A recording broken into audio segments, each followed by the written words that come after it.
बहनों, कलाकार, छायाकार, पत्रकार साथियों, देखो स्पीच तो मुझे लगे मेरे बाद में बहुत सारे लोग देंगे।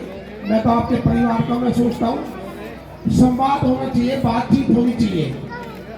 हम 10 साल से कृष्ण पाल गुर्जर जी को वोट दे रहे हैं, कभी धर्म के नाम पर, कभी पता नहीं किस किस चीज के नाम पर। आपने देखा होगा पूरे फरीदाबाद में कृष्ण पाल गुर्जर जी ने कोई काम नहीं किया। ये तो परमपिता परमात्मा ने 10 साल बाद हमारी सुन ली कि एक नेक विद्वान और सिद्ध पुरुष चौधरी महेंद्र प्रताप जी को टिकट देके हमारे बीच भेजा।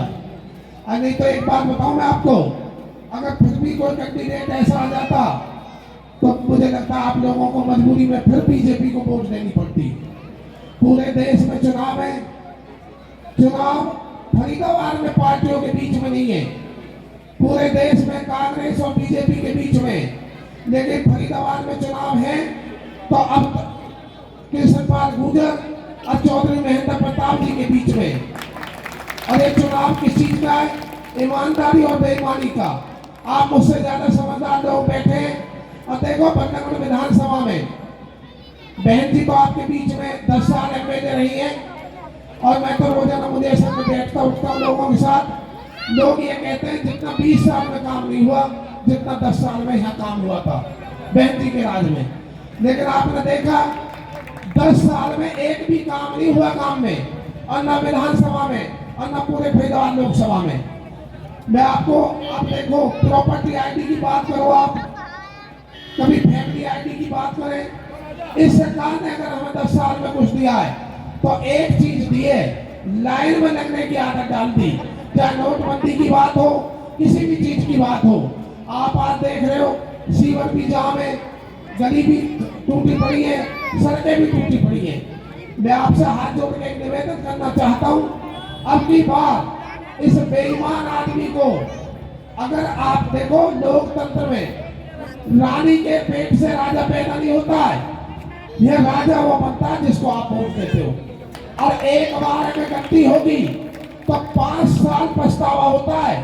आज आप हो सकता है किसी भी बहकाए में आ जाएं, मुझे नहीं पता। जब चुनाव होते हैं भिन्न भिन्न तरह की बातें आती हैं, कोई किसी तरह की बात करता, कोई किसी तरह की, लेकिन वोटर को ये समझदारी लेनी है। अगर अब की बार भी आप चूके फिर 5 साल पछतावा होगा, और आप एक चीज देख लो फिर कोई फायदा नहीं होगा। कृष्ण पाल जी ने अगर फरीदाबाद में कुछ किया है तो एक काम बहुत बढ़िया किया है, राजनीति में भ्रष्टाचार को पैदा किया है। आज आपका नेताओं से विश्वास खत्म हो गया है। विश्वास करना, मुझे तो सफेद कपड़ा पहनने में शर्म लगती है। अगर जाते तो आदमी ये सोचता है कि ये भी बेईमान होगा, उसने अपनी बिल्डिंग खड़ी की है। आप लोगों ने तो शायद ये सोच के चुना होगा कि हम एक लोकसभा का मेंबर चुन रहे हैं, लेकिन आपकी वोट लेकर कृष्ण पाल गुर्जर ने अगर कोई काम किया है तो अपना साम्राज्य खड़ा करने का काम किया है। आज जहां भी नहर पार आप चले जाओगे, मैं ये कहता हूँ हॉस्पिटल, स्कूल, चाहे कोई भी बिल्डिंग है, सब में हिस्सेदारी है। और अब की बार और चुनते ना आप देखना शमशान घाट में हिस्सेदारी होगी उस आदमी की। उस आदमी का पैसे से पेट नहीं बन रहा। मुझसे बाद में कई वक्ताओं को बोलना है, इसलिए छोटी बात करके एक ही बात कह रहा हूँ। देखो हम सब फरीदाबाद के लोग हैं, हम सब मेहनत करके खाते कमाते हैं, लेकिन हमारी एक जिम्मेवारी बनती है फरीदाबाद के नाते। अगर फरीदाबाद को बचाना है, फरीदाबाद को सुरक्षित करना है और बेईमानी के हाथ से छीनना है, तो एक ही इलाज है। 25 मई को कांग्रेस को चौधरी महेंद्र प्रताप जी को अगर जिता दोगे तो इसका कृष्ण पाल का इलाज हो जाएगा। और अगर ये गलती चूक की आपसे तो आप ध्यान रखना 5 साल तक हमें पछतावा होगा, और फिर 5 साल तक हम ऐसे ही होते रहेंगे। उस आदमी से कोई मिल नहीं सकता।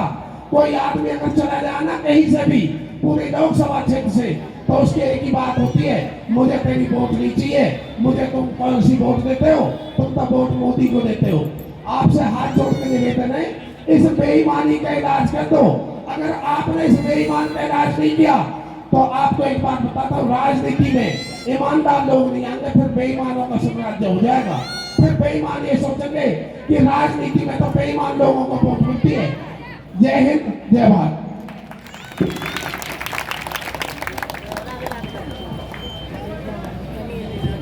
बहुत